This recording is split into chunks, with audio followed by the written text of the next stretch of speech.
యజ్ఞము పుత్రకామేష్టి యాగం జరిపించి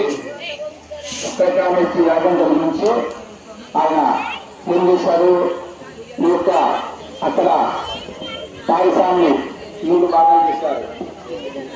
3 భాగాలు పాయసాన్ని, అమృతమైన పాయసాన్ని 3 భాగాలు చేసి సగభాగం ఎవరికి ఇచ్చాడు?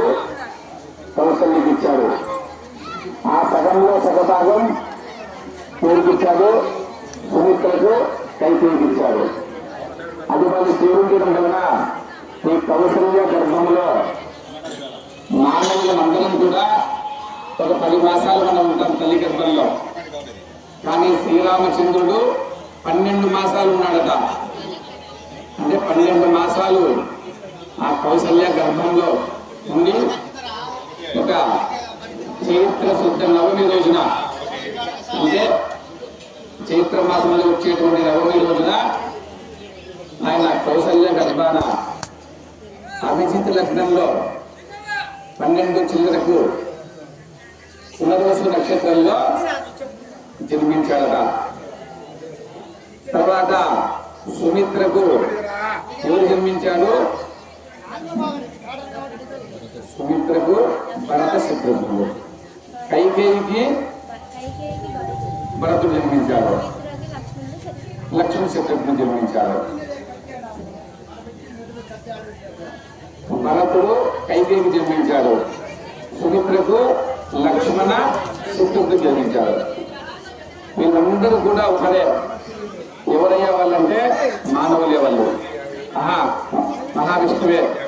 మహావిష్ణువు రామునిగా, లక్ష్మణునిగా, భరతునిగా, శత్రుఘ్నునిగా జన్మించారు. ఇటువంటి యొక్క మహావిష్ణువు అలా జన్మించిన తర్వాత ఆయనకు రామ అని నామకరణం చేశారు. అంటే నమో నారాయణాయ నుంచి రా అనే అక్షరాన్ని, నమశివాయ నుంచి మా అనే అక్షరాన్ని పిలిస్తే రామ అయింది. అక్కడ రామ అనేది అయింది. కాబట్టి అటువంటి నామాన్ని ఆయనకు పేరు పెట్టారు. తర్వాత ఇటువంటి యొక్క శ్రీరాముడు ఎందుకు ఉపయోగించాడంటే,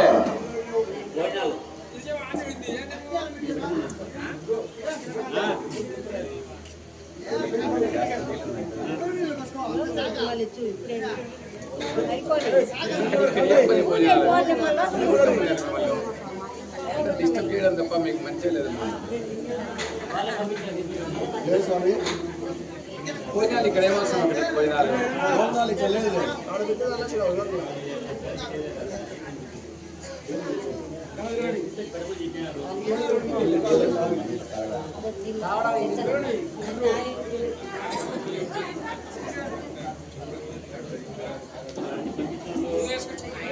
ఓం నమో నారాయణాయ అనేది రాదిస్తే ఏమవుతుంది? నమో నారాయణాయ. రాదిస్తే నమో యా. నమశివాయలో నాదిస్తే ఏమవుతుంది? నశివాయ. అటువంటి పవిత్రమైనటువంటి శివకేశ్వరుడు ప్రీతికరమైనటువంటి శ్రీరామ అనే నామాన్ని ఆయన పెట్టారు.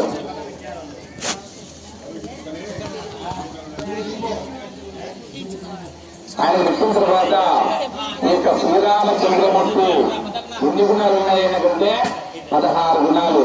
16 గుణములు కలవాడు ఎవరయ్యా అంటే శ్రీరామచంద్రమూర్తి. ఈ 16 గుణాలు ఉన్నాయి.